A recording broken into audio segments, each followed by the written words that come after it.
शेरूला painting करायला खूप आवडायचं. पेंटिंग त्याचं स्वप्न होतं. त्याचे पप्पा टेलर होते. ते बॅग शिवून विकायचे. त्यांना शेरूला पायलट बनवायचं असतं. त्यासाठी ते पैसे जमा करत असतात. एक दिवस शेरू पिशवीवर पेंटिंग करतो. त्याचे पप्पा बोलतात, कशाला पिशवी खराब केली? शेरूला राग येतो. तो बोलतो, माझी कला एक दिवस सगळं बदलेल. शेरूचे पप्पा बाहेर बघतात तर सगळ्यांनी फॅन्सी बॅग घेतलेल्या असतात. ते बघून ते काळजीत पडतात. कंपनीचा मालक बोलतो, तुझ्या पिशव्या कोणाला आवडत नाहीत, कोण घेणार नाही.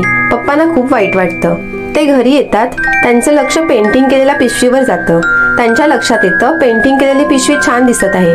शेरू पेंटिंग केलेला बॅग ऑनलाईन विकतो. शेरूचे पप्पा बोलतात, तू कर बॅगवर पेंटिंग. शेरू बॅगवर पेंटिंग करायला लागतो. शेरूच्या पप्पांना एका कंपनीतून पेंटिंग केलेल्या बॅगची मोठी ऑर्डर मिळते. ते बोलतात, ठीक आहे, मी करतो बॅग तयार.